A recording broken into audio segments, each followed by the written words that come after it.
আর এবার এক চোরের কীর্তি দেখাবো। পুলিশের জালে চোর, কিন্তু এই চোর যে সে চোর নয়, এই চোর এমবিএ চোর।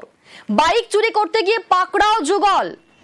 16 সেপ্টেম্বর বারাসাতের অভিজাত আবাসন থেকে বাইক চুরি। সিসি ক্যামেরার ফুটেজে তরুণীকে চিহ্নিত এবং তারপরে খোঁজ মেলে যুগলের। আর দেখা যায় যে চুরি করতে গিয়েছিল সেই চোর হচ্ছে এমবিএ উত্তীর্ণ এমবিএ চোর। পুলিশের জালে এমবিএ চোর। আমাদের সঙ্গে এই মুহূর্তে সরাসরি রয়েছেন প্রতিনিধি জিয়াউল। জিয়াউল, ঠিক কি ঘটনা? এই এমবিএ চোর খবর উঠে আসছে, ঠিক কি ঘটনা?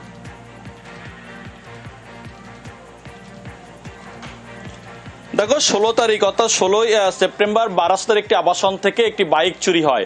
তারপরে থানায় অভিযোগ দায়ের হয়। অভিযোগ জানানোর পরেই পুলিশ একাধিক জায়গায় সিসিটিভি ফুটেজ সংগ্রহ করে এবং সেখানে দেখা যায় সেই আবাসনেরই দুজন আবাসিক তারা সেখানে ভাড়ায় থাকতেন এবং তারা উচ্চ শিক্ষিত, অর্থাৎ একজনের নাম হচ্ছে শিবনাথ দাস এবং মোনালিসা অধিকারী, একজন বাঁকুড়া, একজন নদিয়া জেলার বাসিন্দা। তারা একটি বেসরকারি কোম্পানি করতেন, সেটা বন্ধ হয়ে যাওয়ার পরে সেখানেই ভাড়া থাকতেন। কিন্তু এই চুরির পিছনে তারাই এই দুজনই যুক্ত রয়েছে, অর্থাৎ অনলাইনের মাধ্যমে একজন যারা বাইকের লক ভাঙে তাদেরকে ডাকা হয় এবং তারাই বলে যে একটি বাইকের চাবি চুরি হয়ে গেছে, ফলে তার বাইকটা তারা দরকার। ফলে লক ভাঙার জন্য অনলাইনে একজনকে ডাকে এবং সেখান থেকে সেই লক ভাঙার পরেই বাইকটা নিয়ে চম্পট দেয় এই দুজন। অর্থাৎ পুলিশ জানতে পারে, তারপরে পুলিশের চক্ষু চড়ক গাছ। তার কারণ যে দুজন চুরি করেছে এই বাইক, তারা দুজনেই উচ্চ শিক্ষিত, দুজনেই কিন্তু এমবিএ পাস, অর্থাৎ তারাই এই বাইক চুরির সঙ্গে যুক্ত। এর আগে আমরা দেখেছি আমডাঙ্গায় সোনার দোকানে একজন প্রফেসর চুরি করেছেন।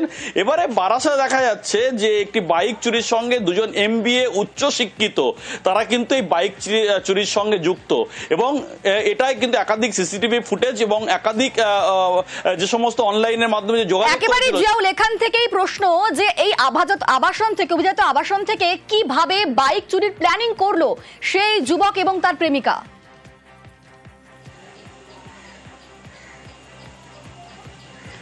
একদম, দেখো, প্রথমে একটি বাইক অর্থাৎ তাদের ফ্ল্যাটের সামনেই ছিল এবং তারপরেই তারা কিন্তু অনলাইনের মাধ্যমে, অর্থাৎ এই যে বাইকের লক ভাঙা, বাইকের বিভিন্ন সমস্যা, তারা কিন্তু কোনো মিস্ত্রিকে ডাকেনি, একটি অনলাইনের মাধ্যমে এক যুবককে ডাকে এবং সেই যুবককে ডাকার পরেই কিন্তু সেই ফ্ল্যাটের নিচে আসে। তখনই বলে যে এই বাইকটি তাদের, অর্থাৎ এই বাইকের চাবি হারিয়ে গেছে, খুঁজে পাওয়া যাচ্ছে না। ফলে তার মাধ্যমে সেই বাইকের লক ভাঙা হয়।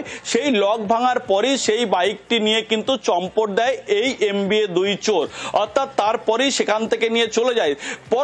পরের দিন দেখা যায় যে বাইক যেখানে রাখা ছিল সেখানে নেই, ফলে সেই ব্যক্তি থানার দ্বারস্থ হয়। তারপরেই পুলিশ দেখে একাধিক সিসিটিভি ফুটেজ সংগ্রহ করে এবং সেখান থেকে স্পষ্ট যে মুখ ঢাকা অবস্থায় দুজন একটি বাইক নিয়ে চম্পট দিচ্ছেন, পালাচ্ছেন।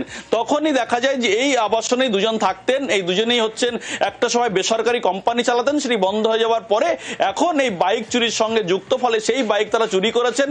ফলে ইতিমধ্যেই সেই যে বাইক কোথায় রাখা হয়েছে, কার কাছে বিক্রি করা হয়েছে, না তারা ব্যবহার করছেন, সবটাই জানার চেষ্টা করছে বারাসাত থানার পুলিশ।